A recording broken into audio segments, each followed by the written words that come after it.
Okay, I'm going to deal with this topic while it's still fresh in my head. When I write letters in response to people, it's often much more systematic than when I'm speaking off the cuff. Although I like to think that I can actually speak intelligently off the cuff if I actually have the presence of an actual audience that I'm lecturing to, because then there's and there's some kind of exchange as well. Because then I can sort of, well, for some reason, it's if I have a particular line of delivery, and I'm not sort of confronted with a broad and vague idea of skepticism, then I can be more specific, and often make much better sense. But anyway, I recently was corresponding to someone, and I was explaining to them my understanding of narcissism, and some of it is kind of probably not that systematic. Oh no, so some of it is slightly inaccurate, but then when I elaborate further on, it kind of irons out those inaccuracies, because I'm sort of just trying to use very basic metaphors at the start, and then when I get into more sort of mechanics. Anyway, I think these views might actually be valuable. And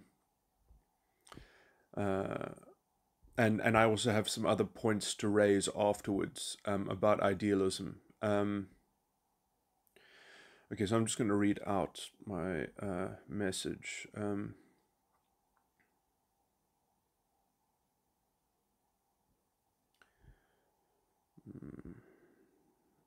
Okay. Narcissism is notoriously difficult to diagnose. It can take a trained professional over 100 hours with a patient before reaching a diagnosis. This is because there is no smoking gun. The actions and behaviors in isolation are irrelevant. It's all about the underlying pattern of motivation. It is, at its heart, a very autistic way of operating. There are lots of useful analogies, but it can only be described very abstractly and with metaphors to get at what it really is. And then there is also a wide variety of narcissistic mechanisms and styles, which on some level are different strategies of performing the same internal deficiency. I understand that's a bit vague. Internal deficiency is also grammatically a bit nebulous, but anyway. But these all express very differently, but also have very similar themes when compared to each other. Basically, narcissists need to break something in order to conceal and soothe their own narcissistic injury. Borderlines connect their emotions to expectations which they place on other people, and so they break the notion of integrity and replace it with hostage-taking and overt control of at least someone else at all times. So they have a kind of they have to feel connected to someone that they are sort of manipulating or someone that is responsive to their emotional state. They can conceal themselves to the extent that they have someone fulfilling this connection. So when I say that they can conceal themselves, I mean that they don't necessarily have to do the same thing to everyone, although borderlines, I think, are almost notoriously much less capable of compartmentalizing their kind of their narcissistic supply, and because their pattern or their particular strategy gets so ingrained in their almost their culture of their interpersonal culture that I think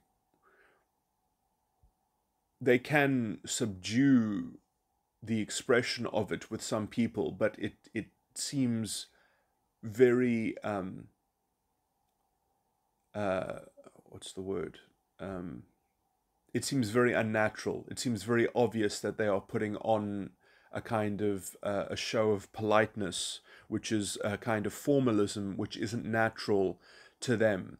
So it seems, I don't know what the word is, there's probably a better word, but it seems really artificial when they're not essentially engaging in some form of their kind of that borderline connection or connectivity or something. And then I said, covert narcissists are much more subtle in their manipulation. And this is true or not true. When I say subtle, what I should rather say is intellectual. And will often use rationalized argument to embed their control into a story that is used to break other people's independent reality. Gaslighting is their default mode of communication.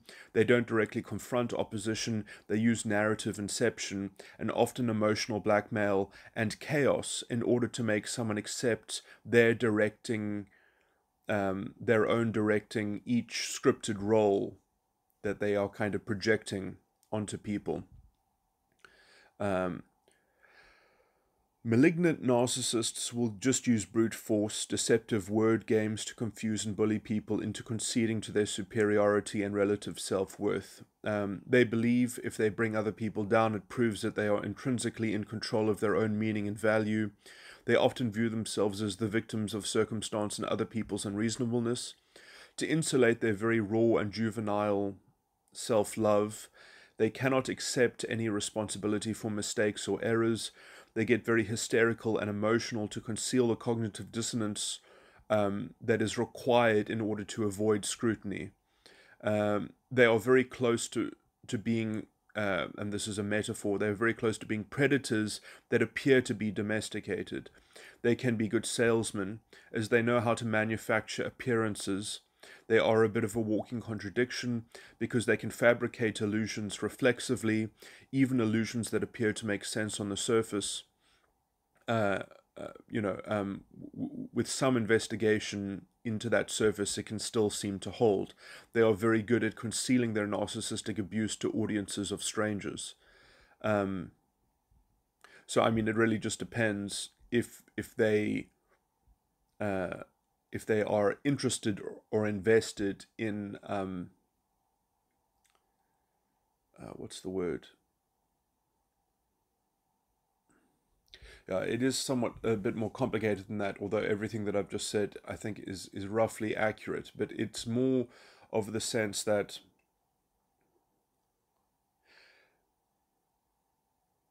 I guess this is not necessarily true, and I do actually go into the detail of the kind of the weird sort of internal oscillation and instability and imbalance. But generally, they kind of divide the world into at least the potential of being supported and a part of the world being with them and some part of the world being against them. Although I think they can also that can express itself as a cyclical sort of seasonal shift in which everything can be against them, all the world can be against them, and also all the world they can expect to be for them, or something like that. And usually when they're projecting onto people, they are leveraging the one part of that world against the other part of that world. So they are in league with some other kind of external drama, which is the opposite as to what they are contending with. So, this is, you get that kind of behavior where they're sort of trying to be friendly with someone by complaining about a third party or a third element.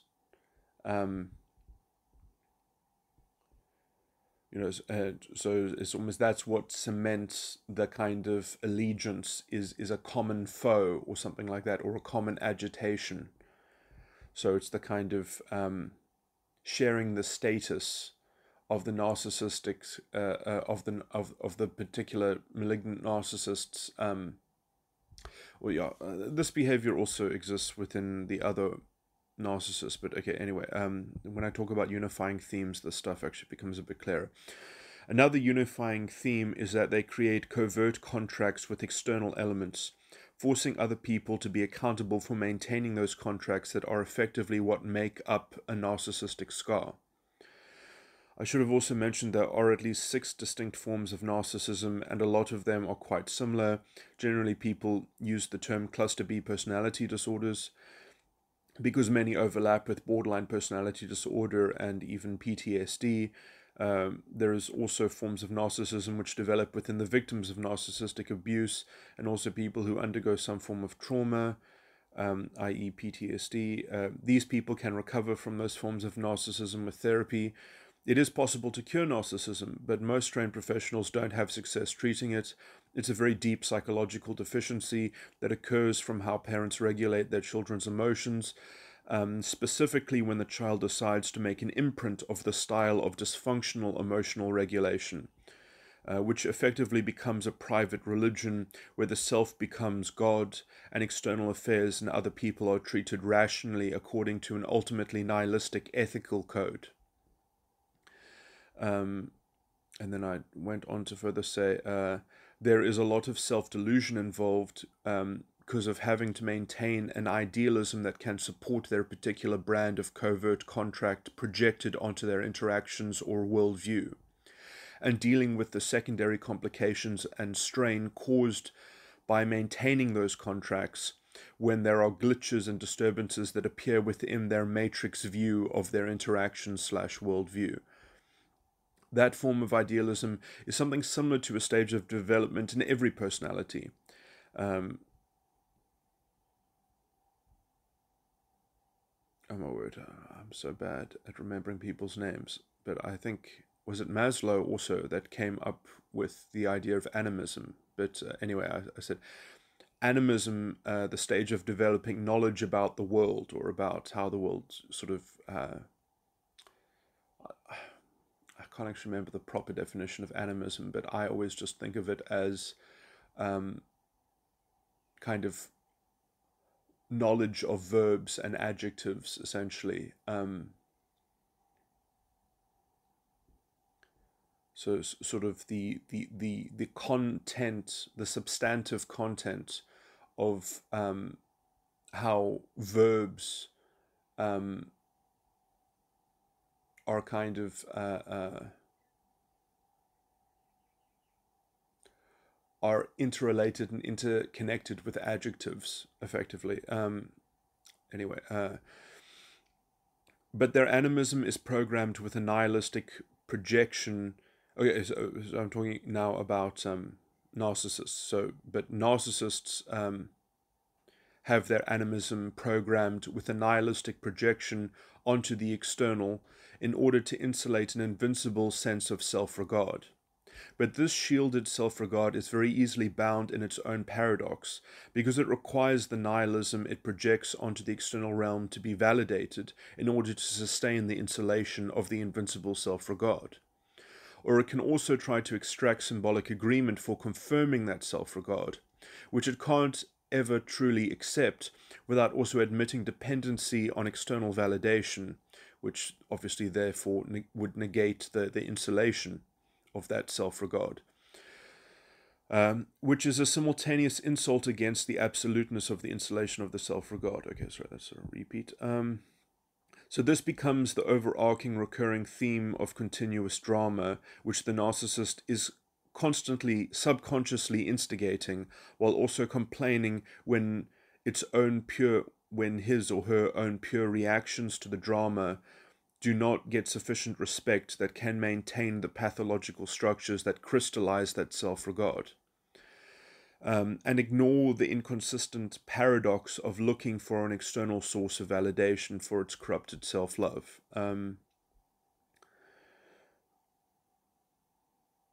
So yeah, I mean, so I've actually sort of introduced a new concept there. I'm sure Sam Vaknin talks about this as well. But yeah, so the idea is that because it is bound in a paradox, the only thing that you can really do to kind of maintain that invincible self-regard is to try and preserve it in a crystal, as it were. And the resonance of that crystal is paradoxical. So the kind of it's only going to be able to gel and sort of it's only going to be able to, it's very much like, in science, when you think of ionic salts and things like that in solution, how they evenly space themselves out, and how there's a lattice arrangement, which just almost the ionic resonance and such, and forces just kind of sort themselves in terms of its orientation with its environment, and its orientation and how it embeds itself with its surrounding influences. So that's what I mean when I'm talking about a subconscious instigation. Sorry, let me just find this part.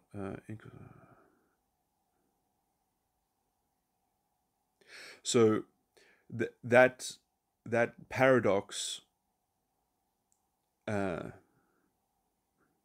essentially, which is something of a kind of which can only be metaphorically described, and so I'm just calling it quickly here: corrupted self-love. The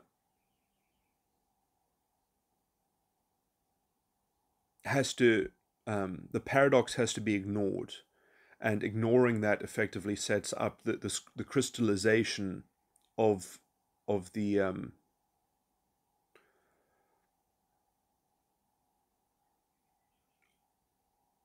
of that invincible self-regard, and how that property has to correspond and correlate with living within an external world, within an external environment.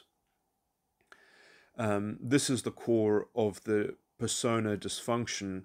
It's a self-love which is frustrating and dangerous for itself, and that imbalance has to be absorbed by a scapegoat or a target that can bear the excuse for the existence of the imbalance. This agitation is caused by the narcissistic injury, which is the internal threat to the narcissism getting projected into an external cycle of drama, which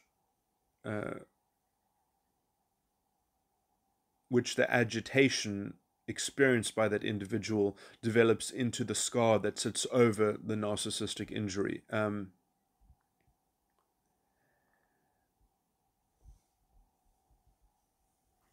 Okay, so what I actually wanted to talk about was just that idea of idealism, and talk about how narcissistic individuals offer a window into an early stage of development, which is pivotal to everyone's development of their personality. That idealism is roughly connected. It's connected with two sides of the mind, using the four sides of the mind theory. It's connected to the unconscious and the subconscious, but it first is connected to the unconscious, which has a kind of relationship, a very particular kind of relationship to the subconscious. Okay, what else should I say?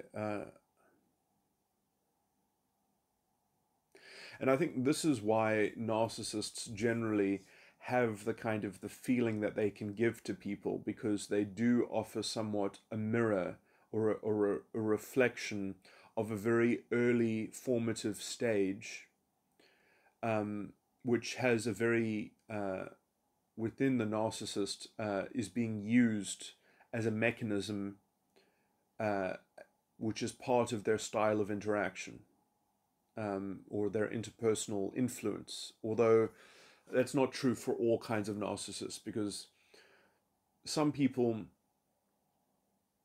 I would say people in the alpha quadra that are narcissists, they are not directly incepting into people's emotions.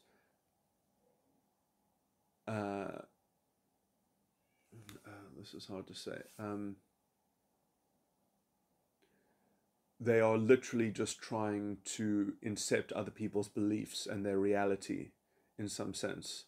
And so the emotions do come along with that, but as a secondary sort of consequence. And so they're often they're trying to use people's own sense of morality symbolically and find a narrative that corresponds to their morality so that they can sort of use narrative puppet strings. So I think the alpha quadra narcissists would be like the borderline narcissists.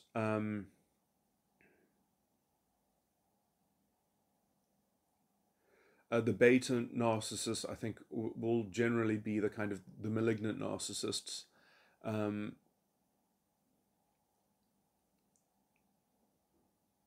Alpha I think there are also alphas that are covert narcissists.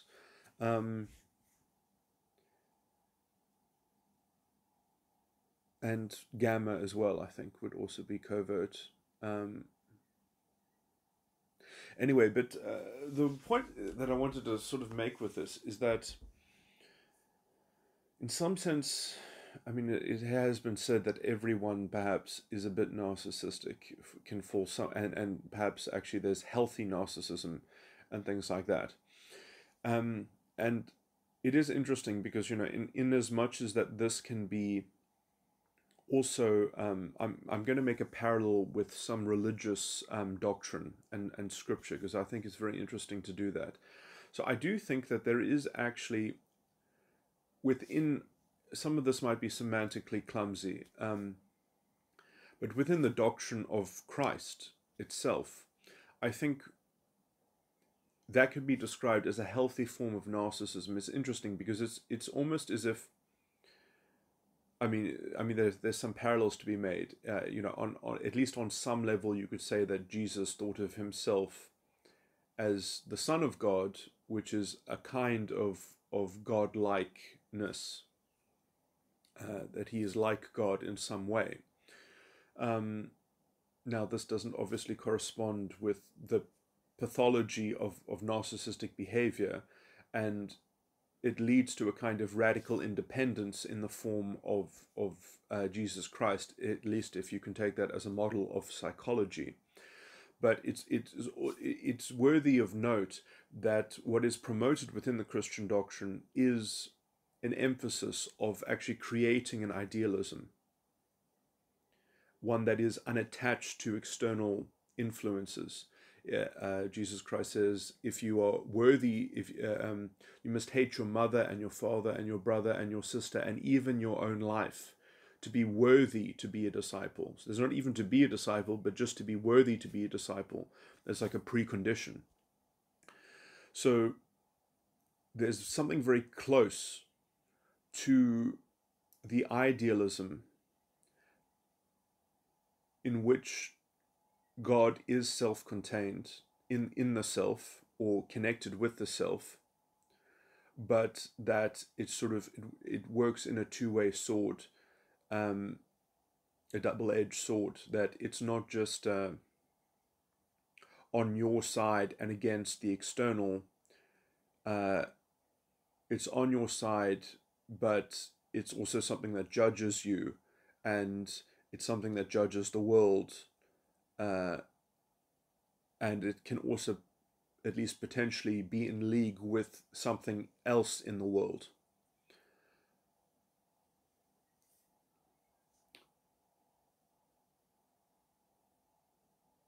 I think, I mean, you know, it really is all about the narcissistic injury. And because there are so many layers of defense and insulation around the narcissistic injury, it has imprinted itself essentially into an ethical, and that's why I think that the way to reform narcissism is at correcting the ethic and getting into a deep enough level at which the ethic is seen as operating. And you can kind of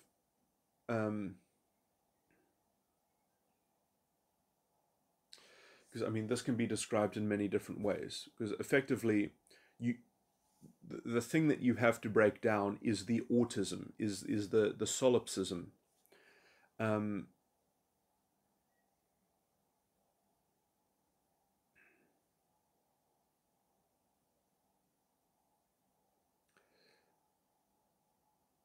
so and to remove that sort of that absolute linear correlation that they have the power of God on their side and everything external to them cannot have the power of God on their side. And I'm using God in a more sort of, perhaps I should define God, but I just mean the concept of authority, essentially, and a kind of conceptual authority.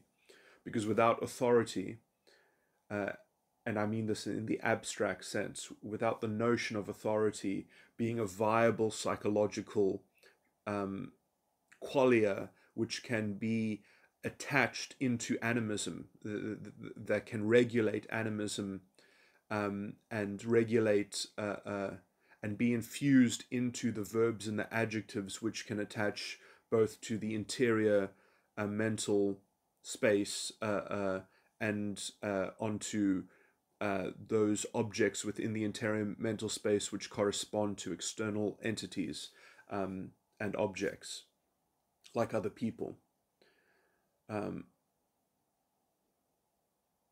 So you need to think that other people are capable of contending authority or have authority animating their behavior and their decision making and their the sanctity of their own mental states and things like that. And so it's all really to do with maintaining a concept of respect in which you can have just as much respect for something else as you do for your own interior state or something like that, or regard rather. So, it's really the pathology has to do, in terms of how the pathology expresses itself, has to do with the exclusivity of regard and respect. But that is what creates the insulation, which also is the autism, because if there is no external regard, there is no real external validation, or I shouldn't say validation, because that leads to having a sort of an external locus of control, which is not also healthy. But what I mean is that essentially there can be no true agreement that has any value or meaning attached to it. So it's fundamentally nihilistic in terms of having a capacity for affinity or agreement becomes a kind of a hollow symbolic gesture which nihilistically has no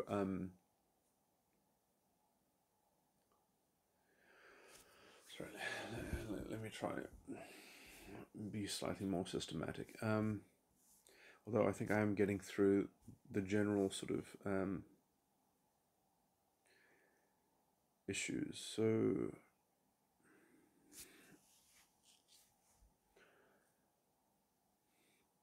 yeah, so authority, it really has to do with this sort of this relation, and I'm calling it authority. There might be other names for it, but abstractly and in the most basic way possible.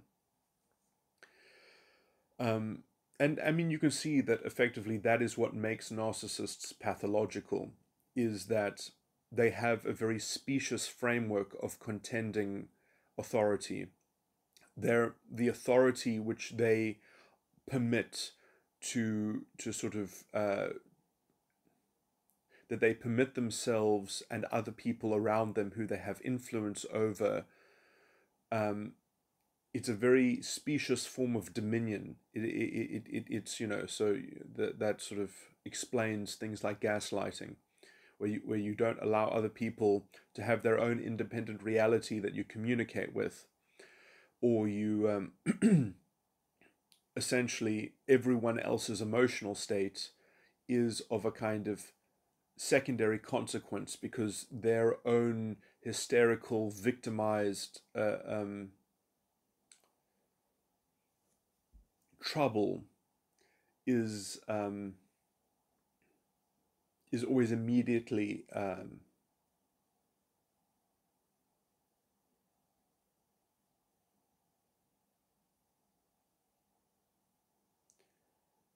uh,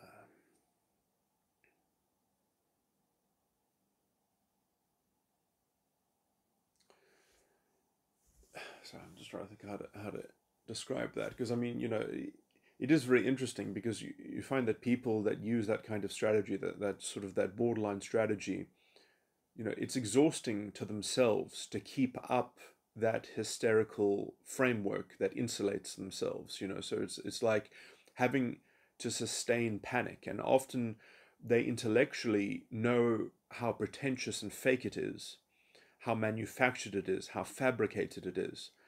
So, you know, it becomes quite a cynical bad faith position where you have someone who is effectively torturing themselves just in order to preserve the toolkit, in order to keep themselves the sort of the center of the story and the focus of attention, so that they can keep up that kind of that blackmail, because effectively they, you know, on some level they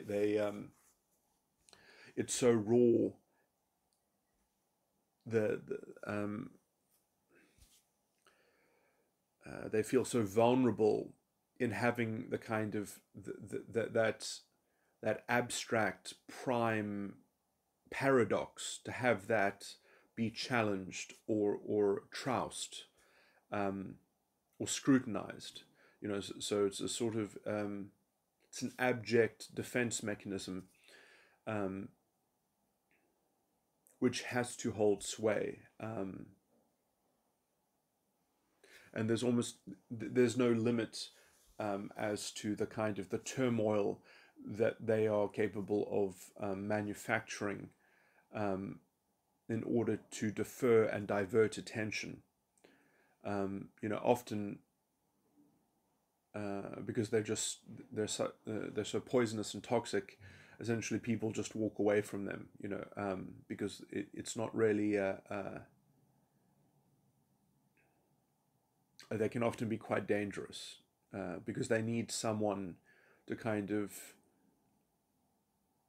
animate that paradoxical drama, so that they essentially can have an external representation of that internal paradox, which they can effectively scapegoat, that can be excused because there's something wrong with you, there's something wrong with their external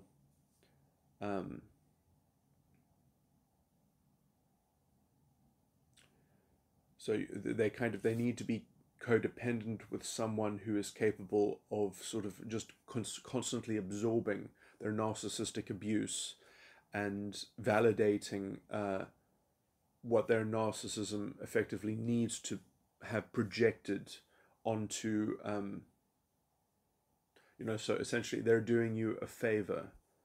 Uh,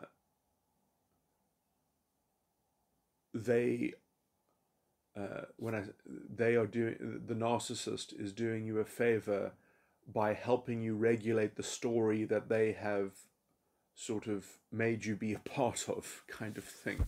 And so it's like, I mean, the thing that how this relates to authority is that um, they are the holders of the story, and there's no other story that can be told. There's no other possibility or alternative. Um, and I mean, that's an arbitrary thing that really has to do with a kind of, I mean, I'd just call it autism.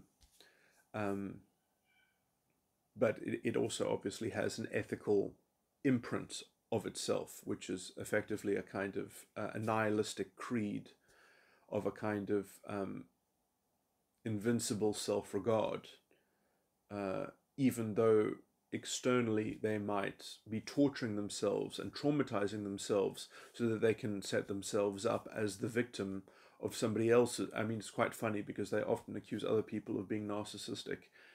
I mean, they might not use those words, but that's effectively what they do.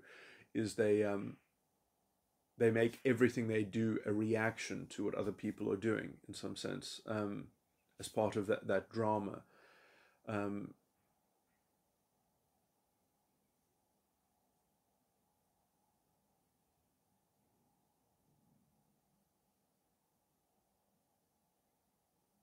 And I mean, this to a large extent is also,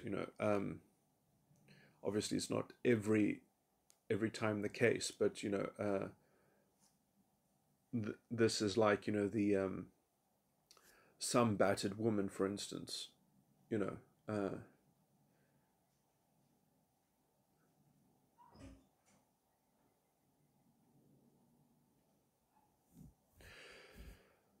So okay, what was I going to get into? So yeah, so analogously, everyone is as pathological as a narcissist, generally speaking, within their own persona, within their own personality style.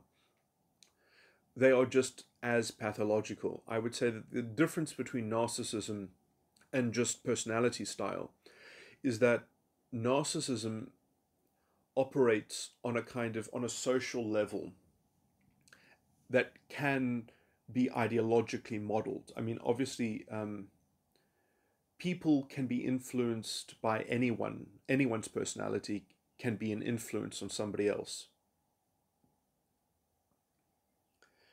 The problem with narcissists is that their particular contribution to psychic energy, and I don't mean that in a spooky way, but I mean that in people model each other's personalities. You know what people are like. You can emulate them in your head. You can say, what would this person do? What would this person say?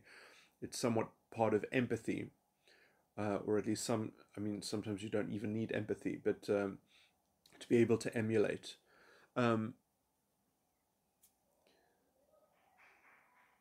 Maybe by definition you do, but perhaps empathy or sympathy. I would say sympathy also leads to unconscious emulation as well. Anyway, I'm not going to change my topic too much around now, but suffice to say, sympathy is its own form of sort of pathological inclination to sort of get into a kind of mimicry game. I wish I could remember that philosopher's guy who went into the whole mimicry scapegoat thing. Peter Thiel talks about him all the time. Anyway,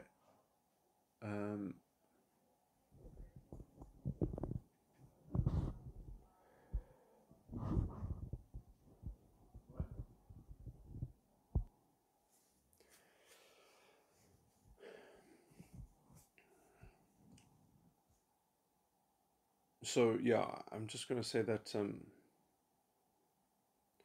narcissists are effectively projecting their subconscious. They have a kind of because effectively animism is generally what the subconscious is. And the subconscious is obviously very much related to the unconscious effectively being your beliefs, essentially, your belief engine, which becomes unconscious the more you have patterns of thinking and you have habits of thinking. The habits usually sort of take over, and the habits kind of habits are in usually direct reaction to the subconscious, and they are kind of pervaded by the ego, but they can even be incorporated into the subconscious. So I would say that what makes narcissists toxic and problematic is that effectively their surrounding influence creates a kind of social web that becomes a reflection of their interior subconscious, which they can't contend within themselves. So they are kind of like this raw ego, which is because they have a kind of exported subconscious. Their ego and their unconscious is much more accessible to each other, and they can also run slightly cleaner in some ways. So, and this is how they're able to manipulate other people, because they're very aware of their own beliefs, but they're not aware of the kind of the side effects of those beliefs, which effectively get carried by their environmental projection.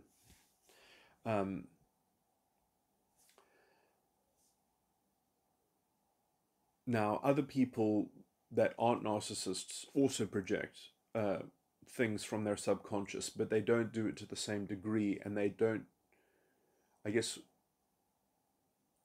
it's not a point of degree, it's a point of style. So I guess what makes the narcissist stand out is that they are projecting along very clearly delineated themes of belief, in some sense. So, and this can also perhaps be described that the narcissist is able to create an alloy of their ego and their unconscious. And that gives them a kind of internal, at least in some degree, it gives them a sense of internal proficiency. They have a kind of internal power or strength that merely just comes at this extra cost of having a very strict regime of projection in their subconscious.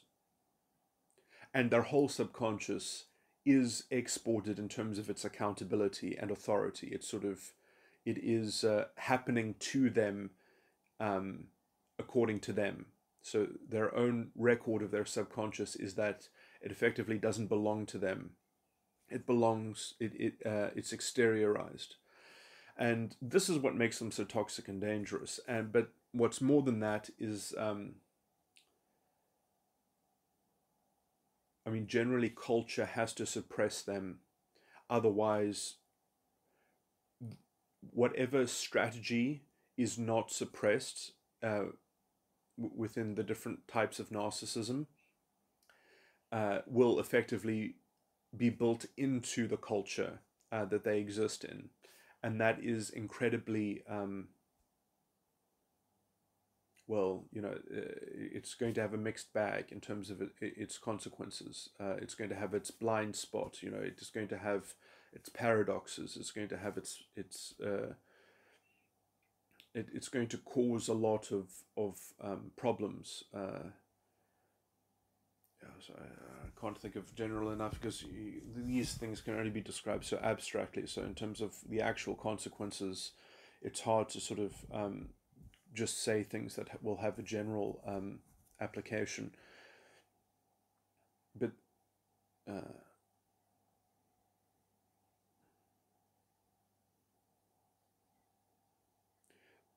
they will create certain forms of cognitive dissonance and bias within a system, and prejudice.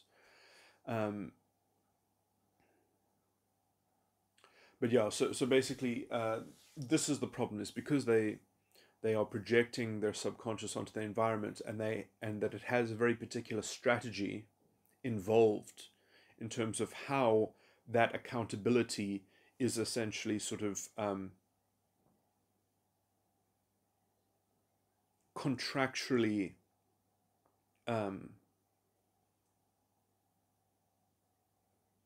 levied, in terms of how that covert contract is deployed.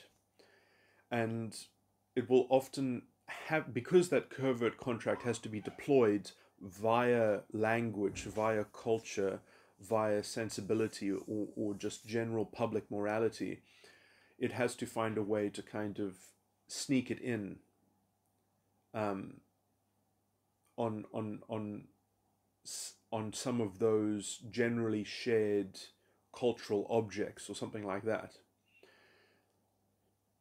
And so there is a whole industry, essentially, of narcissists that have to conceal their strategy within normalcy. They have to make it ordinary. There are also other points here that are interesting, but that have to do with because I mean, as I'm talking about this, you can also see that there are a lot of bad religious interpretations which operate essentially narcissistic strategies, because that is what they have distilled a kind of a pure invincible belief system to be, and they've effectively generated a fudged and half-baked narcissistic program, which is just effectively safeguarded by its narrative, by its story, by its traditional beliefs, by its inability to sort of interrogate and make itself vulnerable to a kind of humble comparative investigation and open-mindedness or something like that, that it is effectively insulated and autistic. But anyway, and so, false authority is the name of the game, or is the game of the day. It's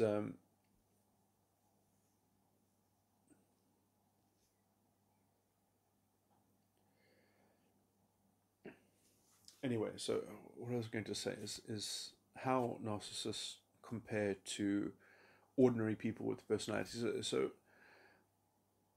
now, on some level, then, because people still project, ordinary personality styles still project their subconscious, but because they don't do it in a consistent way that is so consistent over themes that have a fixed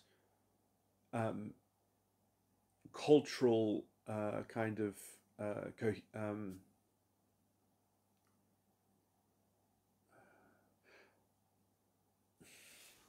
yeah, I mean, I guess what I'm trying to say is that ordinary people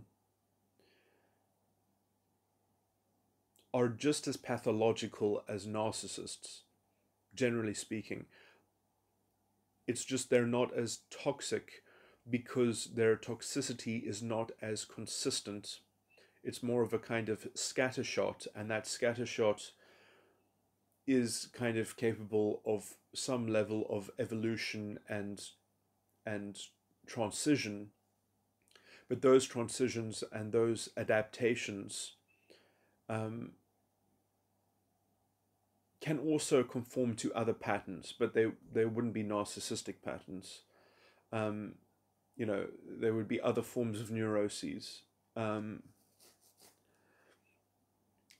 so it is interesting because, in some sense, if you wanted to treat someone's neuroses, a narcissist is a clearer cut case because it's more consistent. So I do think that, as hard as it is supposedly to cure narcissism, it's actually a better target to have, because if you can actually cure narcissism, then you will have an understanding, you will have a robust model of the mind that's good enough, that will be able to sort of be able to sort out other people's neuroses. Yeah, I was going to also make this whole thing that, when I talk about these issues, I don't know these things as delineated issues, as the facts that I talk about. I actually just think about a person who is that, and then I just think about them, and I just talk in describing them in a general way, because my model of psychology is sadly, it's far too complicated even for myself. But the models that I use are actually far deeper than what is the general psychological jargon, and those models are. I mean, it's a bit disgusting to say, but I intuitively am tracking those things, but I don't even have a this is sort of embarrassing, but I don't actually have a very clear idea as to um, which features, because you see, like within my system, I actually forgot how my typology corresponds to the quadra, and I actually have 6 quadra. I don't know which, so it shouldn't be called. I think you can still use the word quadrant, but yeah, I in my personality typology, I have alpha, beta, gamma, delta, epsilon, omega. Um, and I can't even remember exactly how those are designated, but I do know there is a formulated fixed designation that has to do with cognitive functions. But the different subtypes within my typology is just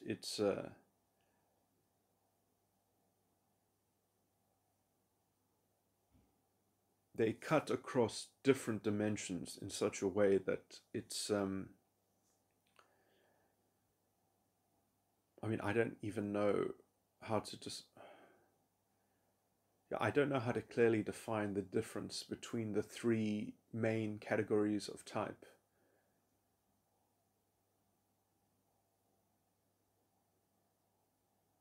I mean, the best analogy I can come up with, and this is so vague it's embarrassing, is that essentially people are using different mental organs to perform the same functions.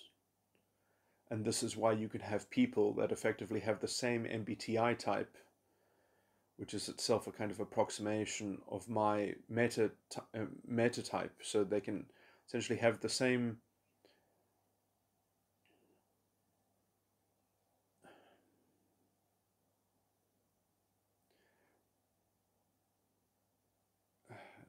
It's too complicated to even describe.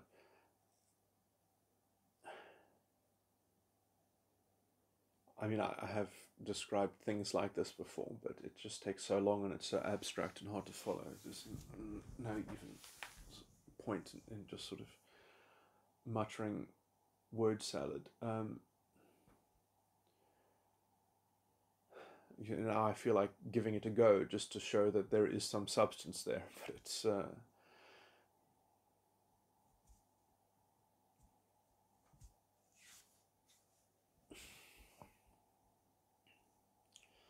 Okay, let me say something else then.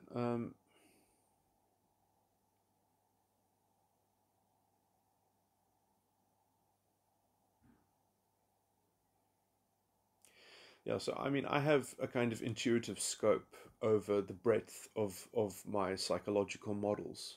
Um, so I mean, like, essentially, I know the kinds of structures that a person is operating within them, and I know the kind of varieties um, of different personality styles.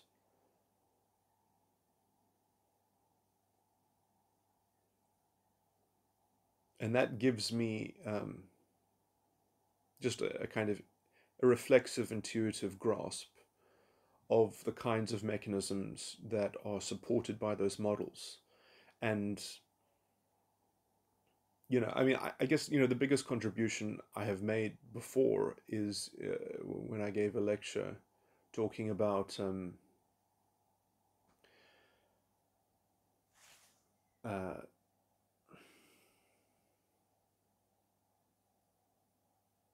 the kind of the egg and the chicken sort of problem, which comes with the unconscious mind and the subconscious and the superego as well, I guess. But um, because what happens in therapy all too much, especially in Jungian forms of psychoanalysis, analytical psychology, is that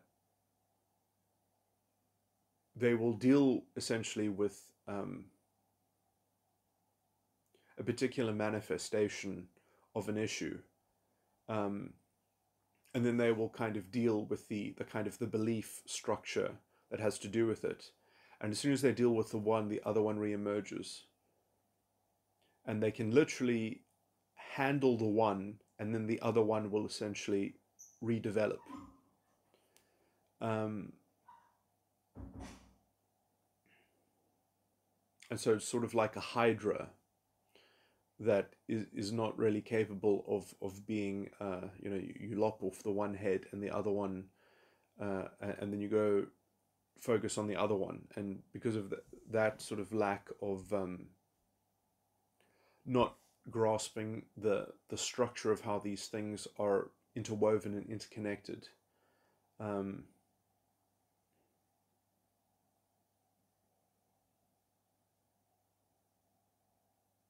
and I mean, like, and it is a hydra. I mean, that is the best way to think of it, is a beast with 7 heads.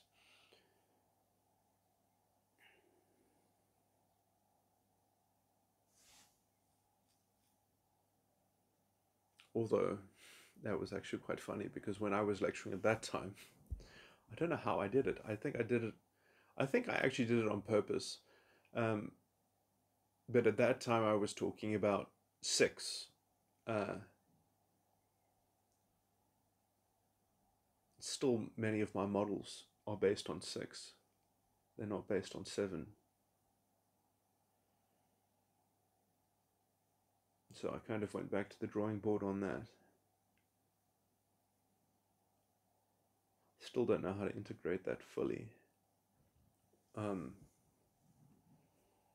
Because it adds a level of complexity to my models, which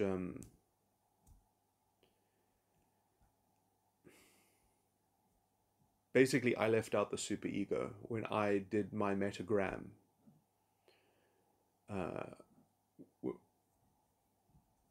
So all my models of the mind effectively, I still think it can be accurate to say that, because I believe that the superego is external to the personality style.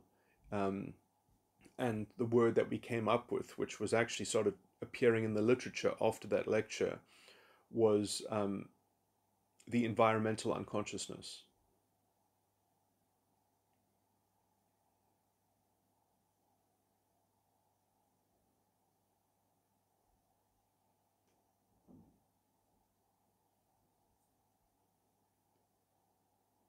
Or the environmental shadow.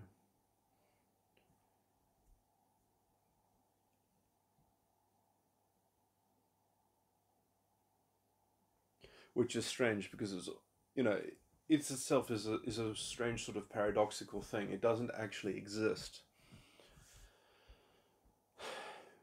It is a kind of the presumption and the precondition of the unconscious mind.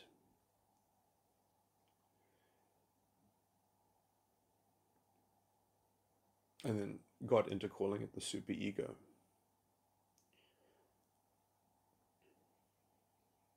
And so it's somewhat a kind of a belief projection onto the world. And another way of saying that is just the imprint of the world on you, or the conditioning of the world upon the self, so it's even beyond and before the unconscious mind, which can actually be, some of these words are a bit weird. I mean, the unconscious mind effectively becomes unconscious via generally the ego, and especially the kind of the ego's investment into reacting to the subconscious, which is usually where most older people effectively lose their wits and go loopy and sort of resign to a kind of pathological sort of, they just sort of let things go, and they kind of become sort of juvenile adolescents to some extent.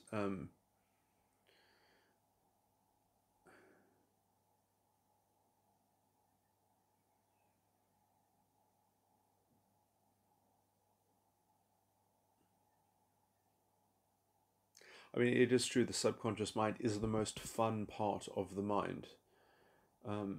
It usually only gets fully formed, I would say, in the late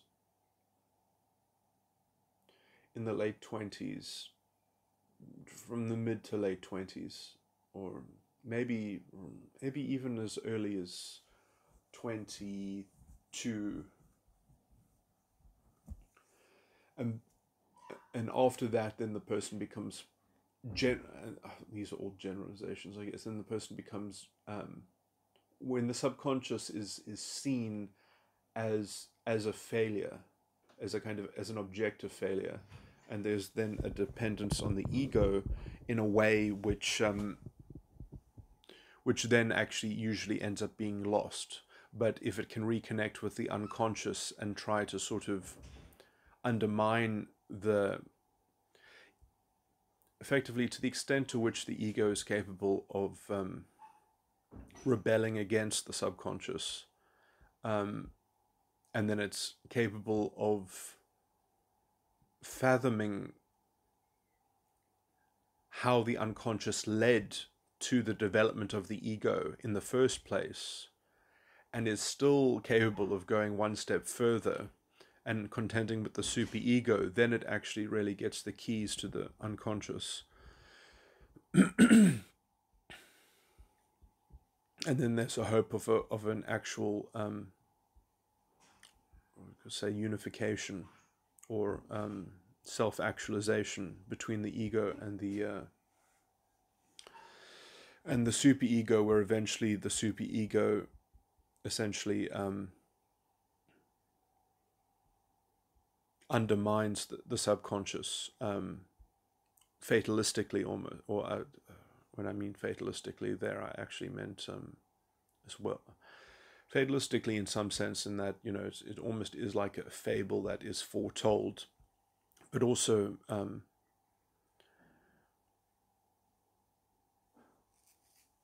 that it actually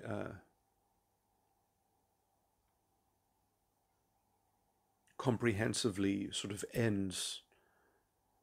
It yokes the subconscious. It sort of condemns it to a lake of fire.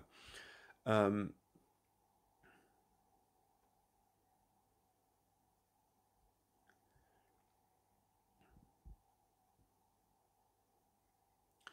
that kind of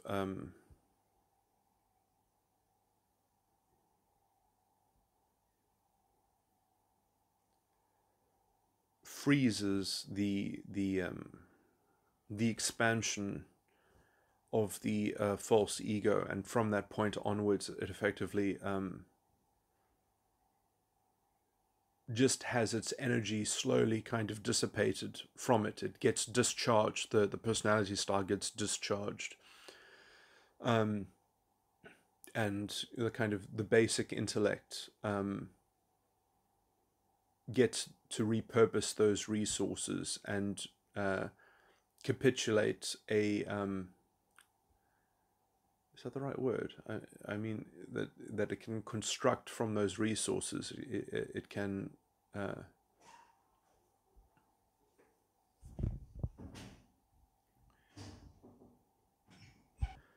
just trying to think of a good description of the kind of the basic intellect and intelligence, and just basically you're free to use all of the emotional tones and all of the cognitive functions.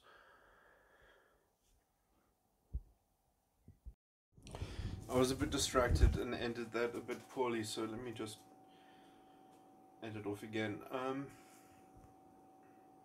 Yeah, so I did want to emphasize actually a little bit more about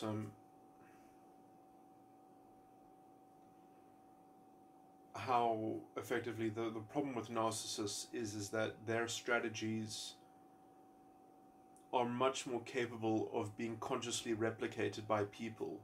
They're much more capable of being integrated into politics and institutional culture and sentiments in general that are shared. And I mean, I've come up with this general heuristic that unless a culture is specifically vigilant and actively suppressing a narcissistic strategy, the narcissistic strategy will exist within a subculture. It will flourish unless it is specifically negated and suppressed by that space, essentially. And this is effectively why some subcultures are so much more toxic than others. Examples of this would be like the destruction and corruption of the black family in America would be, I think, an ideal circumstance, or an ideal example. The black family was more intact than the white family. I'm not exactly sure what the dates are until I think around the 1960s, and the introduction of welfare, which then at the same time sort of, because although the black family was more intact, the average black family was poorer, therefore they were more susceptible to welfare, and because of welfare, as well as then having an incentive effectively to destroy the black family, and then at the same time repackage all of those unhelpful conditions into identity politics, which is also exacerbated by, actual... I mean, this is the thing, is that when people are the victims of narcissistic abuse, which racism can almost be equated to pretty much, it's almost the same thing, is very interesting, because the victims of any kind of narcissism are very likely to, in order to protect themselves from that narcissism, to generate their own form of narcissism. It's one of those things in which it really does proliferate, because it can you almost have to replicate the strategy in order to deflect being harmed by it. So unless you're capable of simply actually being above it and transcending it, and saying, okay, well, I don't actually have to emotionally react to this, I don't have to involve myself in this. Because I mean, like this, I described before, you usually, when people are mature enough to disengage with narcissism, they don't put energy in. I mean, maybe they'll try a few times, but they basically just end up walking away, and distancing themselves, because the person is just too toxic and poisonous, effectively. You're not going to be able to reason with them. You're not going to get them to admit their own faults, or, they do admit their own faults. They make the mouth sounds, they make the words, but it doesn't have any real meaning. It's just it's just part of the next cycle. But effectively, it's so toxic because effectively the only way to tolerate it, apart from disassociation and managed, because there are ways in which you can be forced to associate with something, but within the context you are actually completely disconnected, that you're not emotionally vulnerable to or susceptible to the narcissistic abuse, and you're not pandering to the drama, effectively.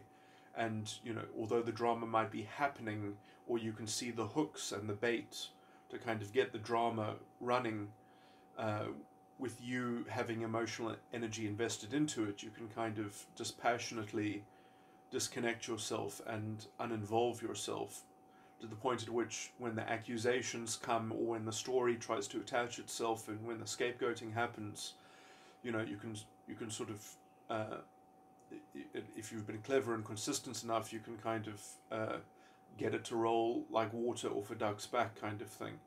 But that also, all these things can be dangerous, because there's escalation. There's people can break the law, people can make up stories, people can lie, people can go to the police with concocted evidence. So there's lots of problems with narcissism. Because it essentially knows no bounds. But okay, so my point is that collectively, cultures have to be vigilant at screening for narcissistic strategies, and being somewhat vigilant against them. And the one that doesn't means that generally it's an operation, it's occurring. You know, you have to have your eyes open for the enemy, basically. Okay,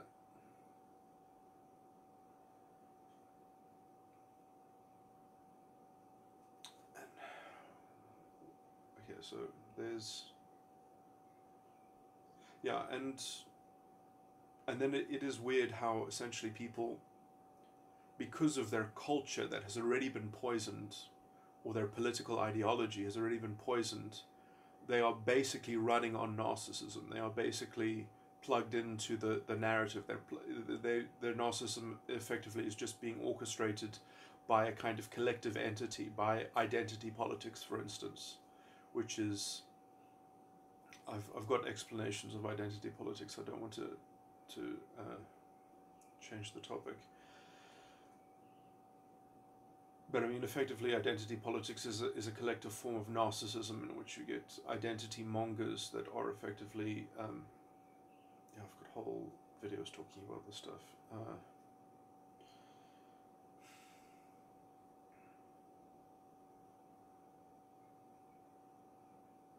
Even if you remove the idea of the sort of unassailable, corrupted elite, they become a kind of plutocracy that have to kind of voice the groupthink for the collective identity, and everyone has to somewhat be a good representative of their identity, or they're kind of betraying their enclave, and the kind of the vision of having identity be the excuse for forcing everyone to play the role in the script.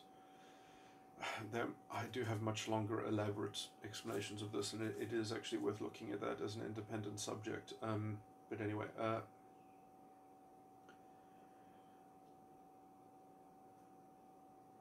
now, you know, obviously not everyone is going to have a perfect mentality. You know, people have to be seekers. They have to be able to experience and see what things are made of intellectually, and have an inquiring mind, hopefully. The thing is that, like, other people can do this without having a toxic effect and influence on other people, because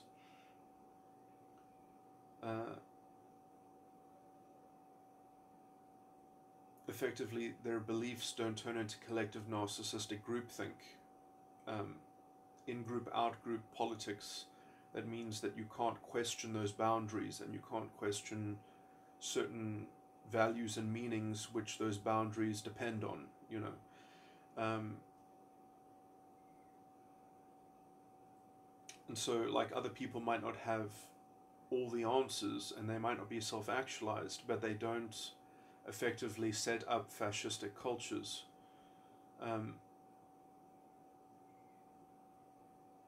In their individual searches for the, you know, for thinking about politics out loud and things like that. Narcissists, on the other hand, actually set themselves up as a victim and create a whole sort of culture that it permits their narcissistic supply and abuse.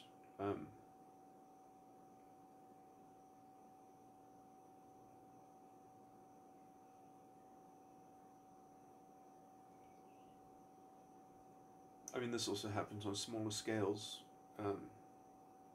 Before we had identity politics, it would just happen on the level of, you know, like, kind of groups of cliques, you know, within schools and things like that. I mean, you know, you can see how this sort of naturally happens, how people naturally coalesce into, you know, like, tribal gangs of subculture allegiance and things like that, where they have a kind of consensus which is policed by field marshals, and those field marshals are often pretending to provide a service to their in-group while getting to kind of sadistically mask their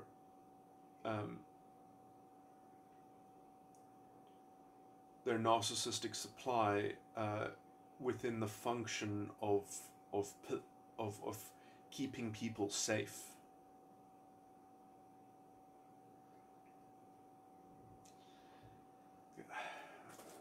The other thing that I wanted to emphasize, apart from how narcissism effectively becomes an independent cultural mechanism and device that then essentially provides the soapboxes for narcissists to elevate themselves above everyone else and become these field marshals.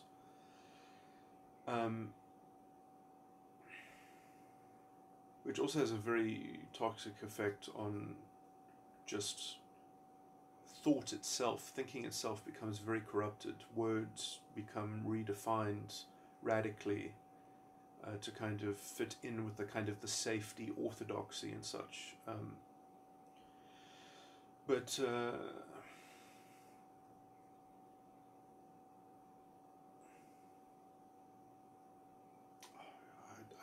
I have responses that I made to someone on these cultural issues, and I'm actually going to read those out, but that'll be a separate video. So what I was going to say also about self-actualization, and the superego. So it is interesting because effectively most people, their superego, it's a thing, and I define the superego as being the unconscious environment, the environmental unconsciousness for a person. And that, which is the conditioning, the imprint,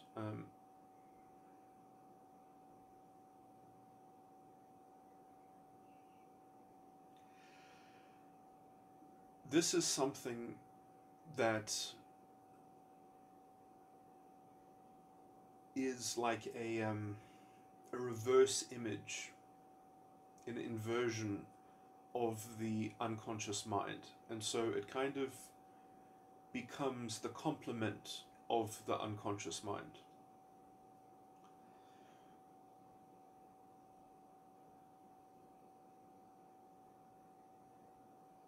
And the weird thing is that the subconscious also relates to it antagonistically in some sense, and that's why the superego is generally incredibly hard to access, and it can only be accessed at the point at which you have already decided or committed to, or at least allowed the tentative death of the subconscious. So yeah.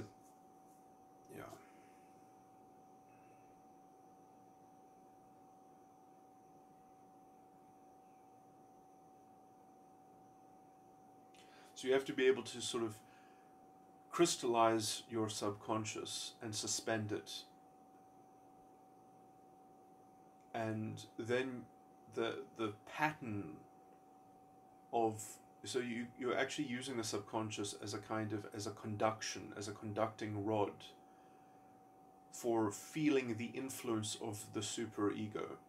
So basically you have to freeze your subconscious, and it becomes the antenna of seeing the themes and the meta kind of lattice and matrix that is the superego, the environmental unconsciousness.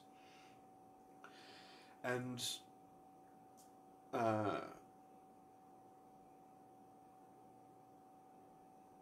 there's also a huge amount of incompatibility, because the subconscious will almost by definition be problematic with the content of the superego.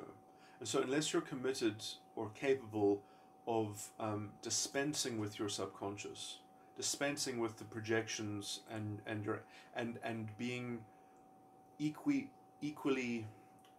what's that word, equiposed, I feel that word should be longer,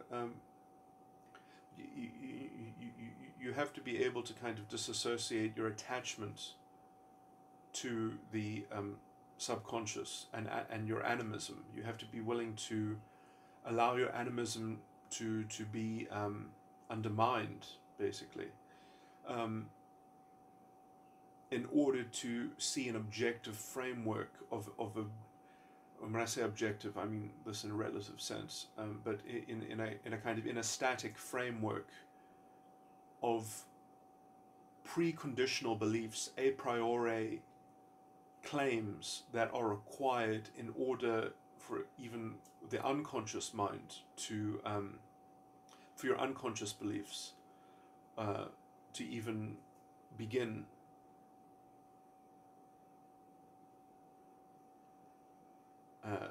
So, I mean, in some sense, the unconscious mind is rooted in the environmental unconsciousness, is somewhat rooted in the unconscious. The unconscious mind is rooted in the superego. And so once you see that soil, and that soil, I think, was never actually, it's not even in the mind proper. It's not, you can only access it via the subconscious. And what you're accessing is something that is outside your personality style, but it is something that is mangled. It is sympathetically disorientated. And it is really about the recapitulation. I keep on thinking, because capitulation means to surrender, and when I say doesn't it also mean to structure? I don't know why okay, but the recalibration of that place, of that of those psychic elements in some sense. And so you can also think of it as a kind of primordial perception.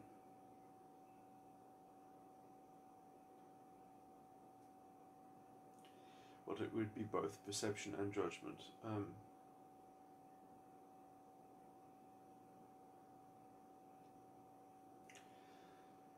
This is something that I can't really justify at this point, but I mean, basically, in each side of the mind there is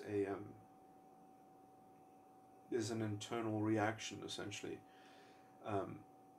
The perception is seen as passive, and the judgment is seen as a reactive, as a reaction to the perception. I mean, this is just something that I've just kind of, just almost like a concept, I guess, but explains the other parts of the mind quite well. It's at its murkiest in the superego, because it kind of, that perception and judgment that makes up the superego are simultaneously affected, and they're effectively retroactively by the unconscious mind. So when you access it through the subconscious, what you're effectively trying to do is calibrate something that obviates the whole personality style, that sort of gives you a whole alternative. And the alternative essentially, I wanted to explain this a bit better. So when I said, self-actualization I just try to give a very small description. It's like having access to all your cognitive functions and being able to use all the emotional tones. I mean, I think that by definition, if you did those, I mean, it's arguable that some people that have a false ego personality style, as I use those words a bit interchangeably, generally when I've said personality style, I have meant false ego, these particular pathological personality styles. But at least abstractly, perhaps it should be possible to have a personality style that isn't pathological. And that's what I'm trying to describe right now, is that the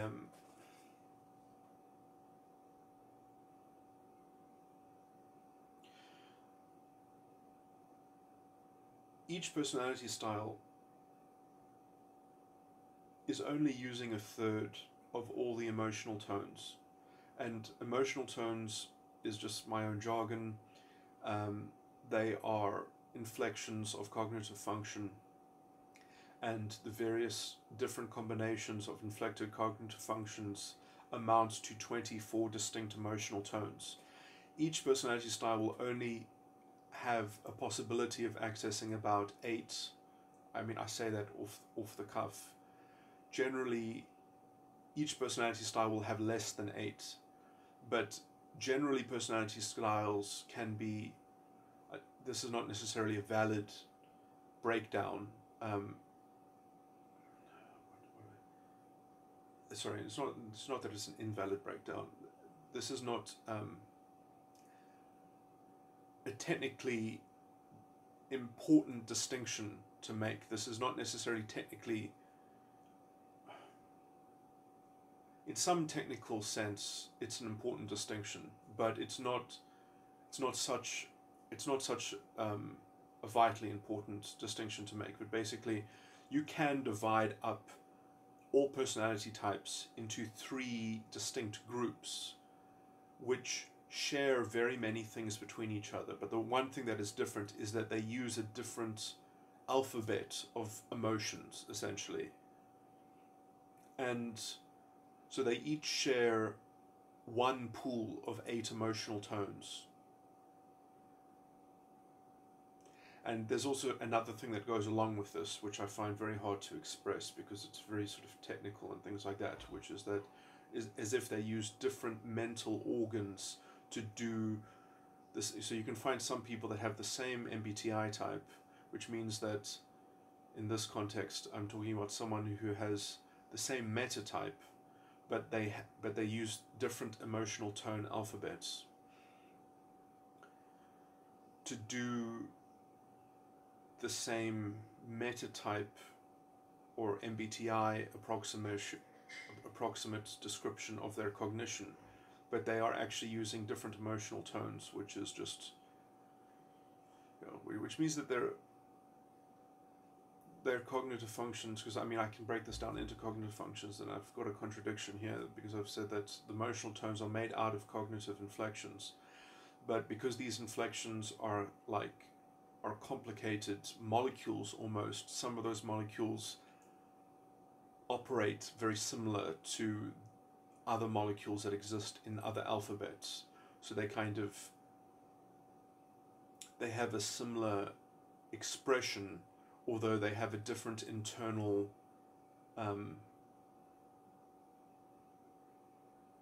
makeup and composition.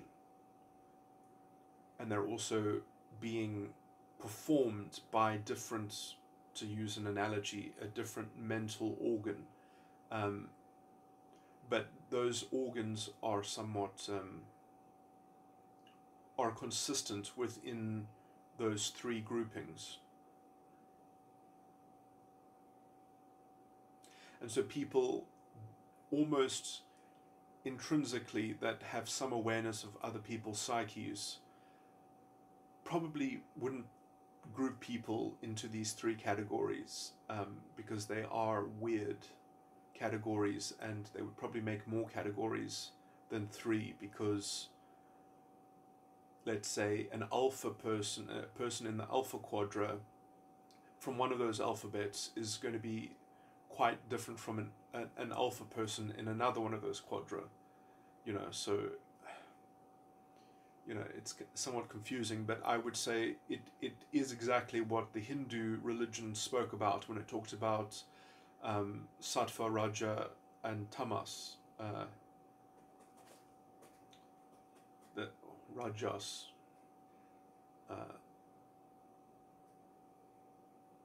But anyway, it's not, I wouldn't even say it's even that well described in the Hindu texts. There's a lot of Vedic stuff on psychology. Some of it is about half true, but I have studied the Vedic texts that deal with self-actualization, and they're trash. They're not even talking about proper objects. But in the Gita, when it talks about sattva, raja, and tamas, those are actually good. Those actually work pretty well, those descriptions. But they never elaborate a model of psychology or spiritual mechanisms. It actually pales in comparison to the Christian description of these things, but the Christians' scriptures that deal with these matters are very hard to decode. They're very hard to understand because they are so sophisticated and detailed and nuanced that they are effectively just they are fodder for bad interpretation, and they are generally just overlooked as confusing, and to integrate them is even a challenge because they are I mean, Revelations is all in the form of dreams, you know, so it's just constant dreams. Anyway,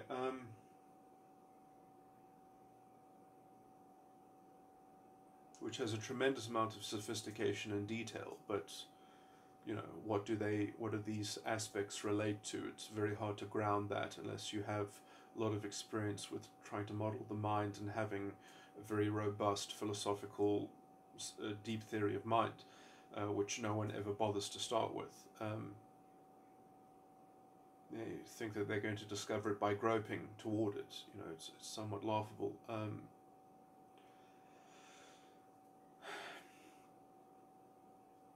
Okay, so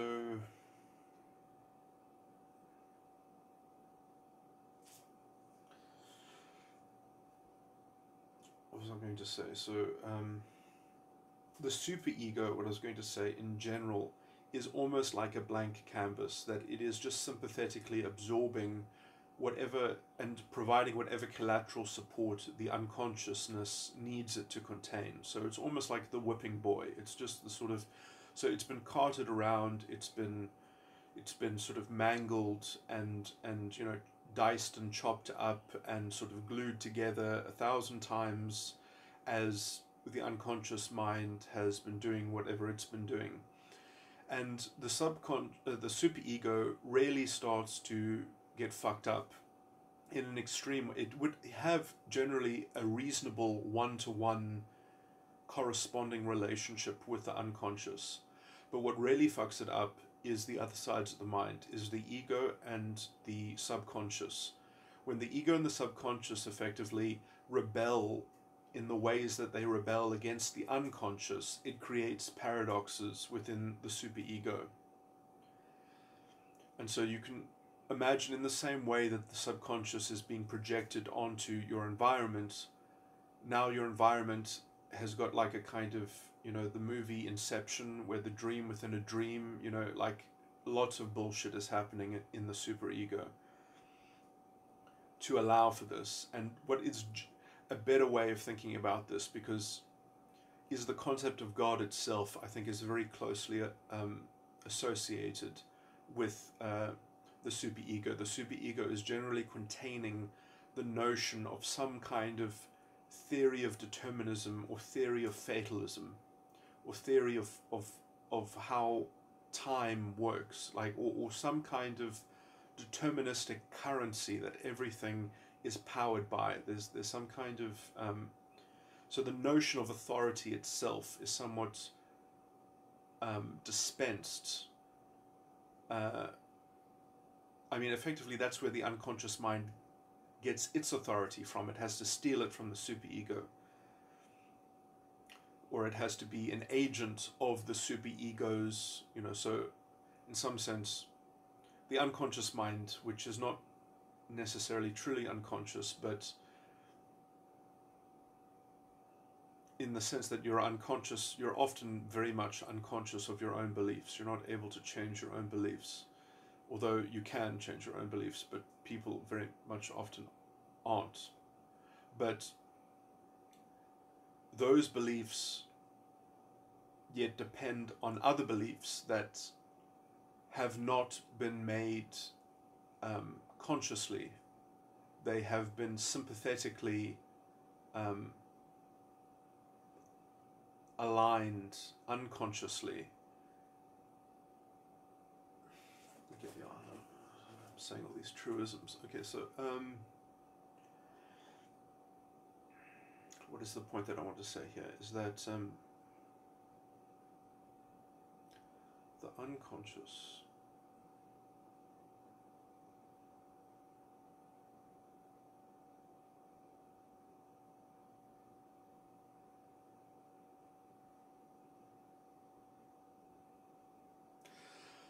the unconscious effectively sets up enough beliefs which wall off the superego. It's like the boundary of a garden that contains the garden from the wilderness, from the wild places, the terra incognita.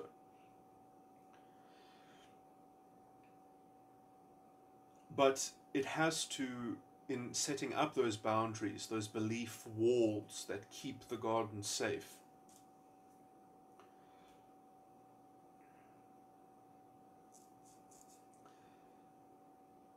it has to believe that there is a sympathetic authority with the boundary. There's a kind of way in which the wall has to be capable of withstanding all that which the wall keeps out.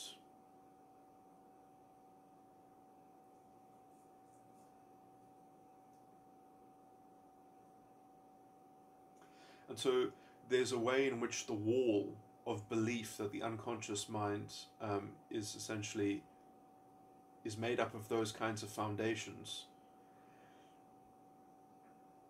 The wall is a representative and a reflection of the power and authority of that which it must be able to contend against as an equal, or something like that. So there's a sympathetic relationship between the unconscious's boundary and the superego. Now those walls are always there.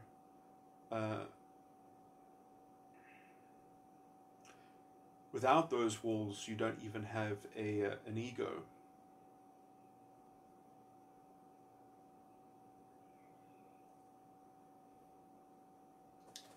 What should I think of? So I might be dealing with these subjects in the wrong order.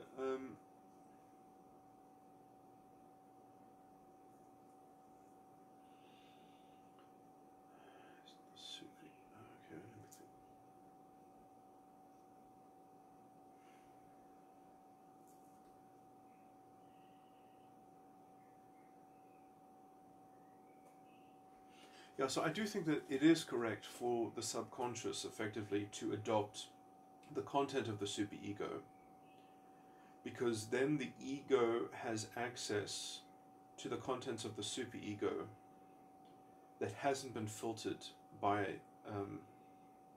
the unconscious boundaries, and so you're able to kind of see what is built into the unconscious's belief system. You're able to see the components of the foundation. So the ego is capable of essentially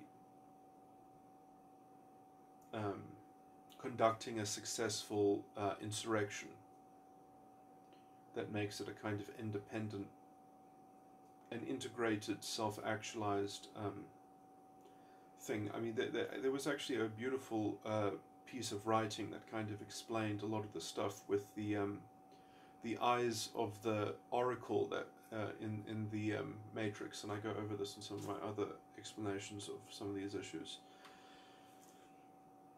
But that is actually more of a focus on how to understand the workings of the false ego and the tensions between the sides of the mind. Here I'm talking about the integration and self-actualization.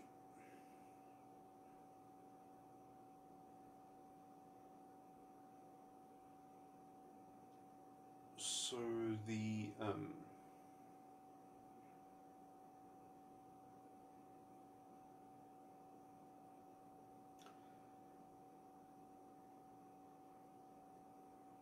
I haven't said it here, but basically the ego itself is fundamentally sort of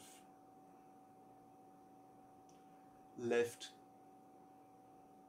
to sort of cannibalize itself constantly as the general whipping boy of this whole sort of Tower of Babel that the false ego complex amounts to. That it's sort of, because is generally a circle, and it's sort of spiraling in on itself, that eventually it can't sustain the subconscious. The subconscious becomes exhausted, which it's not. Some individuals can live their whole lives without exhausting their subconscious, and they never grow up. They're always just like immature people. You know, they have a kind of IQ of 80 or something like that.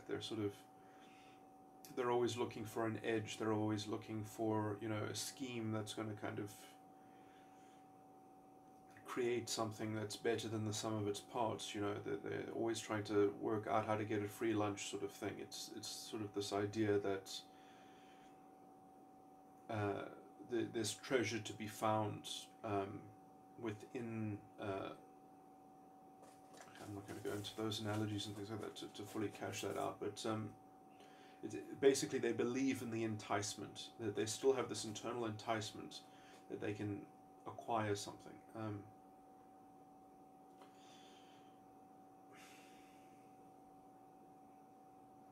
So what's the point here?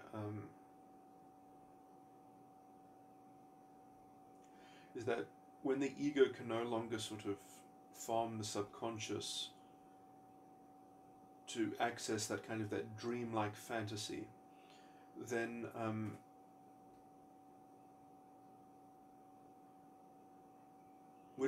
it still has to go searching in those clouds. It still has to go looking in those fantasies, because otherwise, although it knows that that form of enticed motivation is fundamentally flawed, even after it has exhausted the subconscious, it knows that that motivation is fundamentally flawed. It still gets bored, and it needs essentially to escape its own conscience,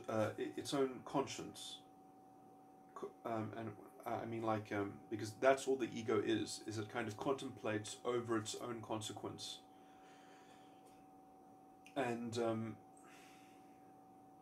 essentially it's the reservoir of mental karma. It knows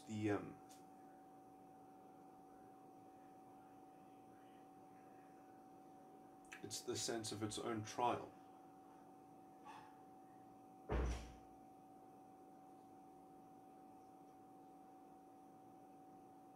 And it ends up defining its own actions.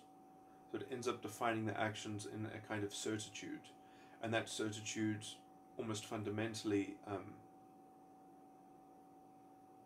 happens only in times in which the dream is in the immediate sense seen as exhausted. So that's why the ego is tending towards being in the subconscious, because then it can escape its own judgments, and it can not have to do the work of accepting its own execution of its will, because when it knows that it has done something, it also at the same time knows what it has done, and the finality of that essentially makes the dream and the fantasy of the subconscious, it actually sees completely through that, and it actually reconnects, that notion reconnects and re-stimulates the unconscious mind to somewhat begin again, and then the unconscious maybe creates a new belief or a reinvigorated thing, which hopefully re-stimulates the subconscious mind, which the ego can try to fathom and play with for as long as possible. And that's kind of like the drama of the war between the machines and the free humans. And the free humans in the Matrix are actually also part of the system. It's part of how the system regulates itself. If you remember the Matrix movies, this is all in the structure has been written into it.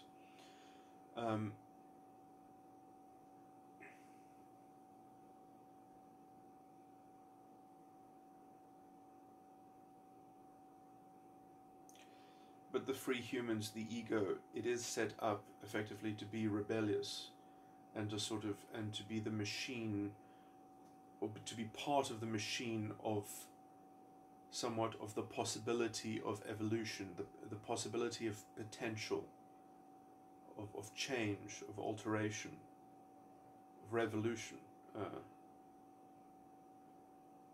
And so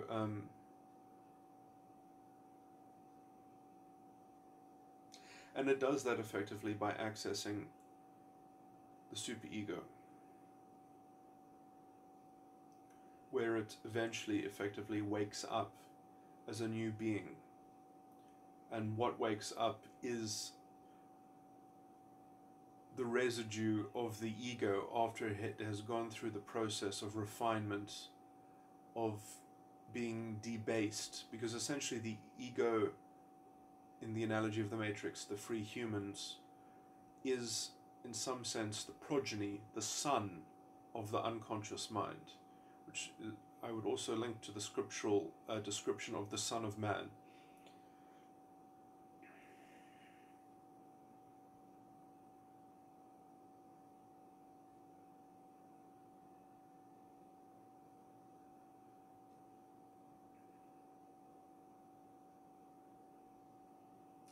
But again, the life is sort of recapitulated in the form of the superego.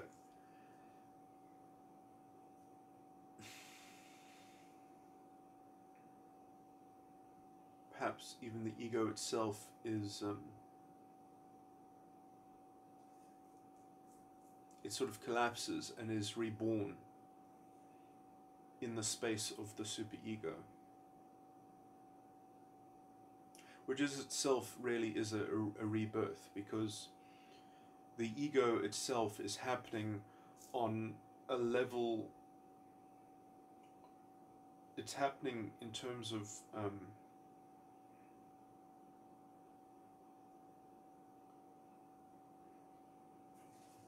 do I describe this?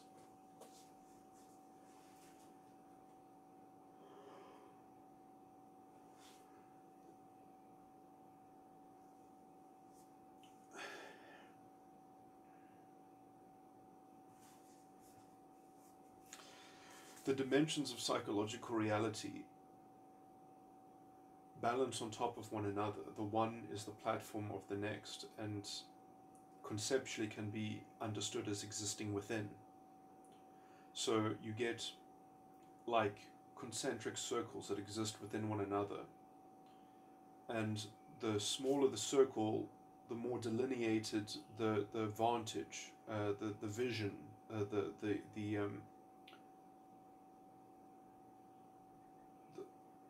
more particular the point of view, the more specialized. And so the more specialized lives within the more broad and the more coarse and the more pervasive. So the largest cognitive function encompasses all the other cognitive functions.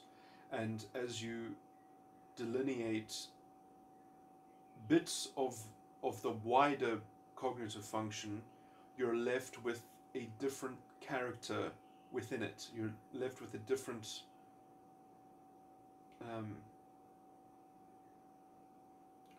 a vastly different perspective that is the old perspective minus part of that old perspective. So there's something of the old perspective which is missing that creates the new within. And these cognitive functions, you can give them mystical names, you can give them, and how they relate to one another is quite complicated because there are non-linear relationships between some of these levels. I just call them dimensions of psychological reality.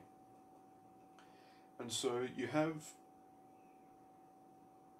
can see them as concentric circles, and you can also imagine them like a pyramid, like a 17-step pyramid, and they're stacked on top of each other, and there are exactly 17 of these dimensions. And so the ego corresponds to, it's quite high, it's above the other ones, although this is slightly complicated, because actually when you go above 17 you start at the bottom again, because it's sort of the top and the bottom sort of flow into one another. So that's also a bit of a kind of like a rebirth. Also, you can understand that the capstone right at the top forms a point, which comes to such a small point that it is the same as the center of the base, the center of the middle of everything. And so the tippy top is also, it implies the entire thing. It implies the most broad dimension of psychological reality. The very top point implies the entire base.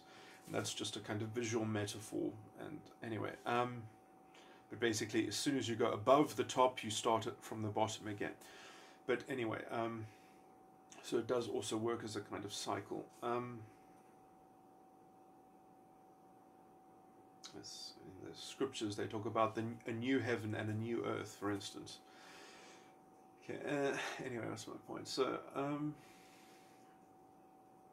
so what I'm basically saying is that the ego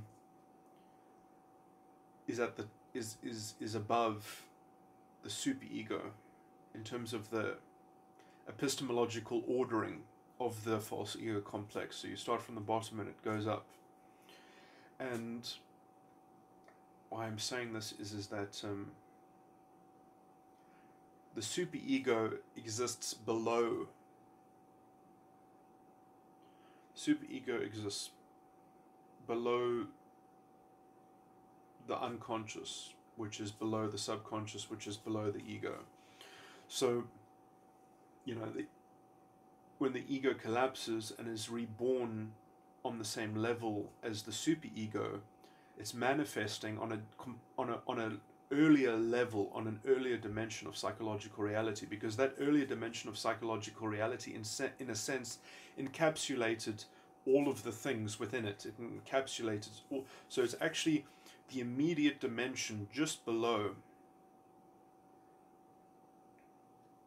the false ego complex. But I must say this, as I was saying, like, I don't have this fully integrated, so I'm not actually sure. It might actually be that the superego is 2 dimensions below the false ego complex, because it might actually just be easier to coalesce on that level, on a rather than the immediate dysfunction. You might actually have to reinvigorate the self-actualization by not reforming the thing that's fucked up, but by initializing the thing just below that, which then reforms the thing which was fucked up. So there's the sort of the rotten ground is made healthy by the even deeper soil, or something like that, to use an analogy. You know, I don't know exactly how low you have to go. There are scriptures that might that imply you have to go down to hell. So, or it also vaguely says that you have to descend before you ascend. So, but it doesn't say how far. So I will have to think of, I mean, in my general use of these things, I've generally taken each side of the mind to be 2 dimensions in metatype. Metagram is much more complicated in how it relates to these things.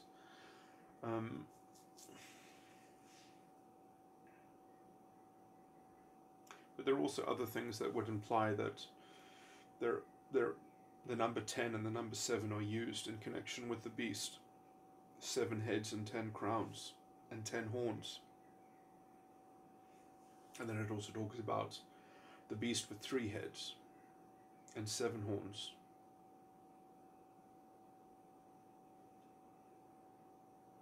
Which is why I think it corresponds quite well to my model, which does have 6 as its base, because if you can imagine that the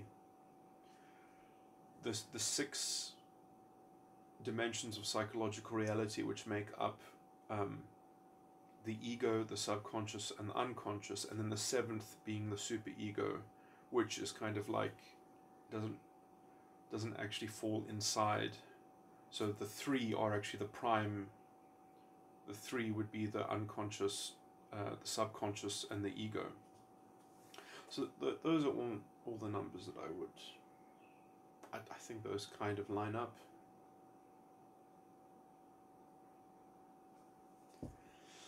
Anyway, at some point I'm going to focus on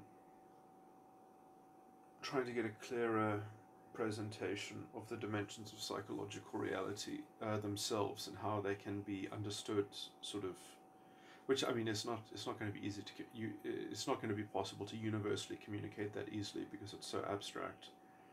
You know, it's like I mean MBTI languished for a very, very long time trying to understand, trying to communicate about cognitive functions, and they have a much easier job because it's a bit of an approximation circus. You know, it's not very precise, whereas I've got much more precise definitions. But I don't actually have precise definitions of the 17 dimensions of psychological reality. I've got precise definitions of the cognitive functions, which are shared between some of those dimensions. Like there are three. Let me think. There are three types of extroverted feeling in those 17 dimensions, and I've got one definition of extroverted feeling, which is fine. But I don't have three of the delineated definitions of extroverted thinking. Well, I mean, I do have explanations and descriptions, but it's fucking complicated. It's actually too complicated. I need to.